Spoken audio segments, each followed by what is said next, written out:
So,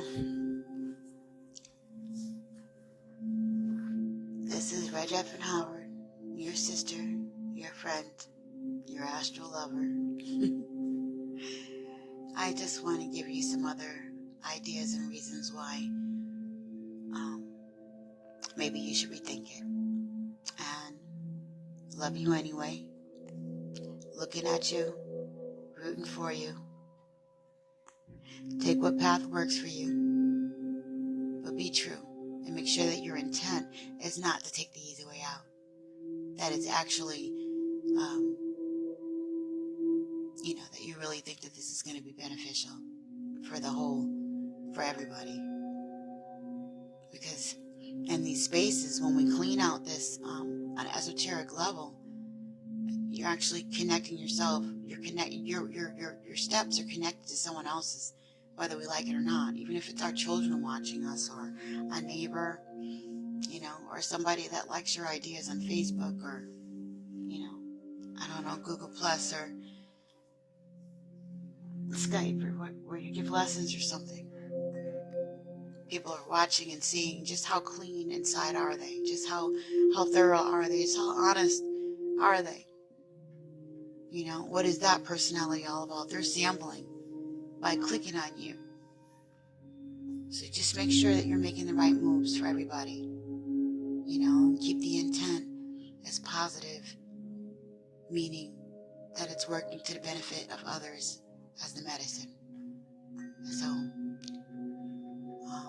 if we keep doing that, it should plug right into the universal laws at all times, because we're working for the betterment of us all, even though we're working individually, because we're contemplating the frequencies and vibrations of everyone and not just our own uncomfortability. And so I want to say much love to you. Thank you for listening. Keep reaching higher. And to talk about chakras. Now, we all have our story. We all have our pivotal point on how we are approaching and addressing the chakra system by way of tree of life, deity, by way of color and frequency. Somehow we are all still meeting up in the chakra system.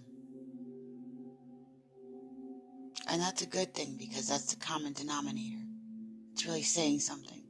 But it's more about how to connect the frequencies. And what do they have in common? The planetary system and the colors that are attached to frequency and vibration. Now,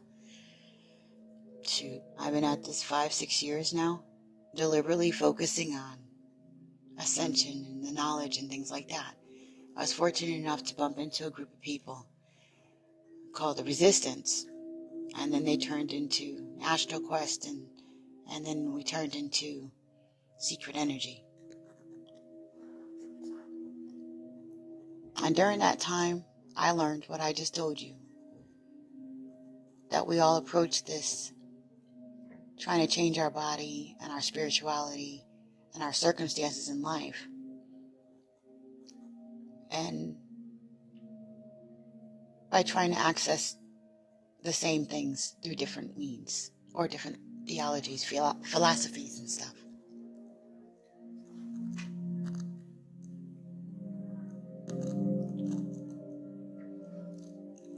Now, I can get frustrated too, of course, but I like to admit it, because I don't know, I got this weird inside out thing, like I don't want to be perfect. I don't even want to claim that. It scares the mess out of me. So, that's my little peeve. What I'm trying to say is that things can get frustrating and we can get stuck in our all-knowingness. We figure out that the more we think we know, the more we realize we don't know anything. That's the wise one that realizes that there's so much information you can't possibly really know, and definitely all things, but you can incorporate some things, and then we learn to go after certain things to help us analyze all things.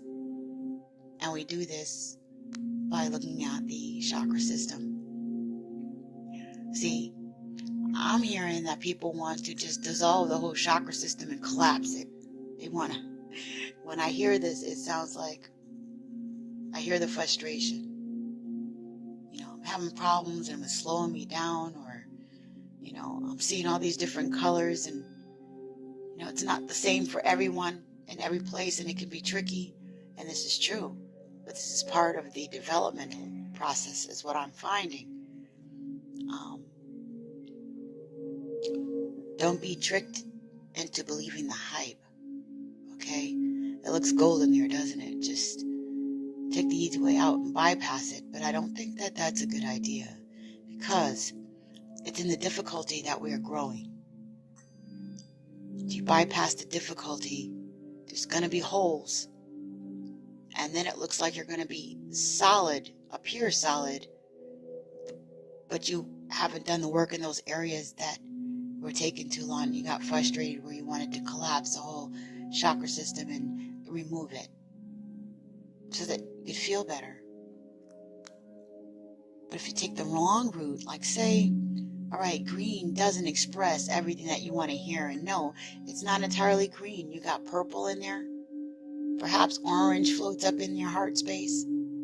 It changes. And with these changes, you can pinpoint certain emotions or connect the visual of the color, trace it back to certain memories, feelings, the area alone, okay?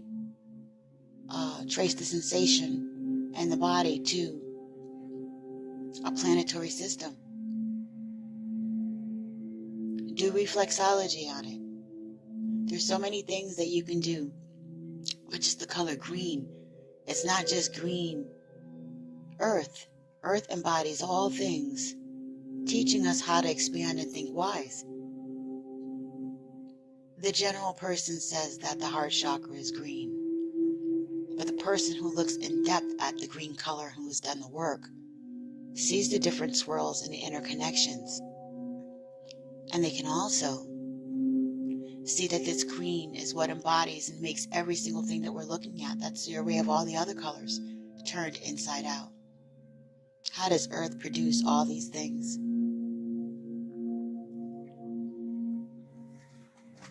And love, that color. What do you love about Earth? What is her beauty? What is the real passion? Which may be the reason why the other colors are trying to connect into you from your sacral chakra or your root chakra, or the orange color, trying to cleanse out certain things, trying to show you things within that heart space through memory, vibration. But we must do the work. And the same thing with any other part of chakras, or figuring out that there's more than just 7, because there are, or debating over how many there are, or how many one can have access to with this or that diet, or this or that method, or this or that bloodline.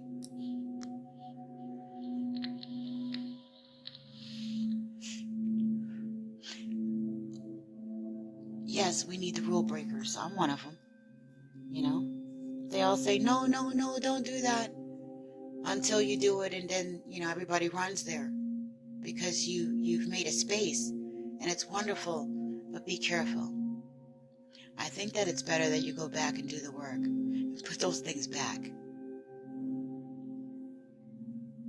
If you do collapse your chakra system and implode or remove it, please make sure you have done the work first, and that you're not trying to escape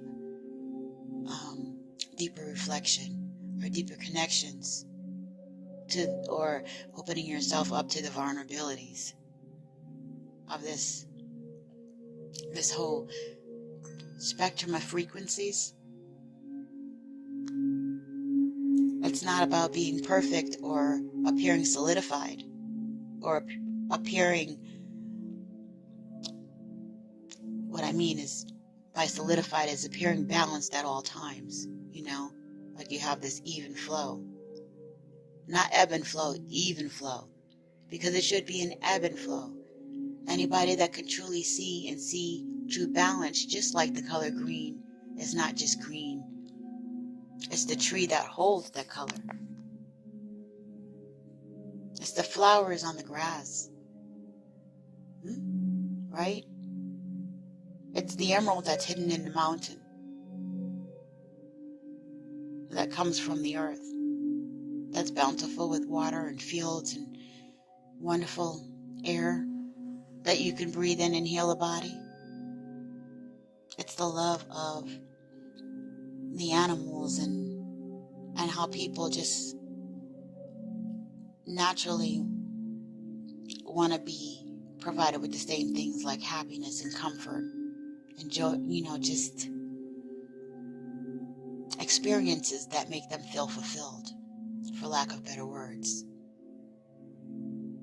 The full spectrum of any color should lead you back to the other ones. It is the tetragrammaton that I'm seeing in my mind. It's the sacred geometry swirl. It's the in and out. It is the ebb and flow. How black embodies all colors. How looking at too much shiny shit, like white, like the snow, like the blur, the brightness can blind you into wanting to whiten out everything, to brighten everything, to snowball everything, to make everything all joyful and fluffy all the time.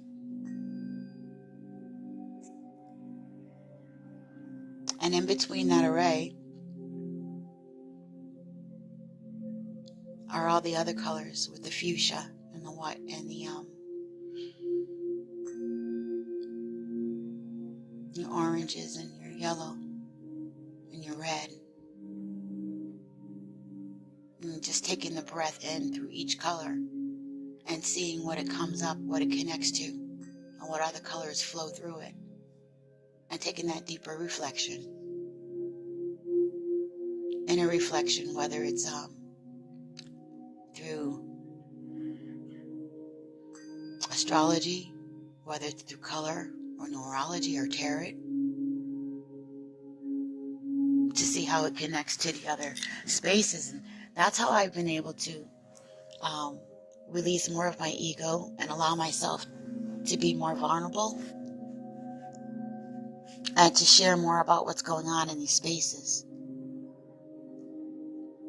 So I wish you all well. We all have our way of doing things. It's the mama in me and the sister in me that says, hey, wait a minute. You should really be careful in there, even though it's your choice. That's the one thing that the Creator gave us, is this array of choice that's opened up to us right now. And isn't it beautiful? But let's as intricate and as wise and as scientific and as awesome as you people are deciding to take that route and to do things different.